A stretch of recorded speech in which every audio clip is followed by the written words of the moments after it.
And joining us now, we're going to turn to former director of hostage recovery for the U.S. government and senior vice president for global operations at the Soufan Group, Christopher O'Leary. Okay, Chris, now that this is becoming a reality, talk to us about what we think a Kash Patel-led FBI is going to look like. Well, it's really up to him what decisions he makes here in the next 24 to 48 hours.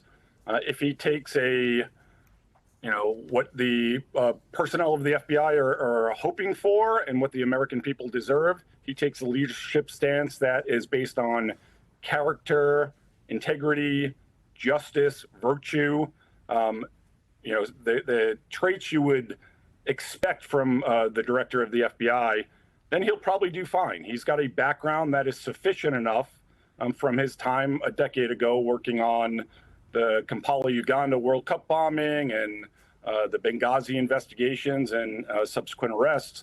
And so we built strong relationships with FBI agents and task force officers and other members of the interagency. So he's demonstrated he can be effective. But the question really is, will he be the type of leader that builds trust and confidence with the people in the FBI? And that remains to be seen. That's what I was just going to ask you, because how do you build confidence with the rank and file when you're taking over an agency at this moment where you've seen several senior FBI officials have been forced out? He's also promised to go after Trump's adversaries, even shut down the FBI's headquarters in Washington on day one to create what he's called a museum of the deep state. Those are some hard pills to swallow for people who've given their careers to this agency. How does he earn the trust of these individuals? Well, I think there's kind of three immediate things he needs to do. Number one, he needs to take a stance like Brian Driscoll, the acting director, did, and Rob Kassain and James Dennehy, the assistant director out of the New York office, which was also followed by the acting U.S. attorney in New York and Hagan Scott and the assistant U.S. attorney, really standing up for justice and the rule of law. That's what you should have out of an FBI director. He also needs to take steps to get the administration to back off of demanding lists of FBI agents who worked January 6th investigations. That's how you get the trust and confidence of the of the FBI back with you. And that could happen pretty quickly. But the American people also need the trust and confidence, who have trust and confidence in the FBI.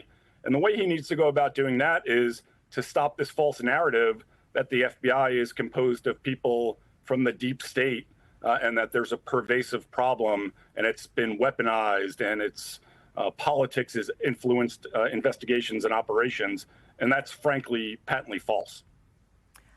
So you've worked with the FBI on some pretty critical international hostage situations.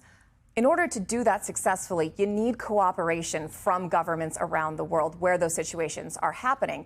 And I wanted to get your take on President Trump's recent comments blaming Ukraine for Russia's invasion and, calling Zelensky a dictator. That's really ruffled feathers with U.S. allies kind of across the world. As Kash Patel comes into office, does that make it harder for his agency to do their job in situations like that when international allies may be wanting to take a step back?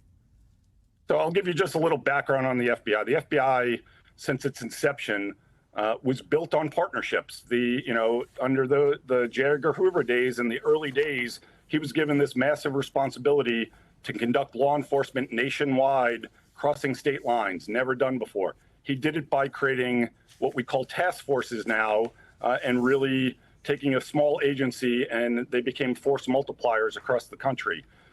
In the modern era, we've done that by building task forces in counterterrorism, in transnational organized crime, and violent crime. So that not only secures the United States, but allows us to conduct operations around the world.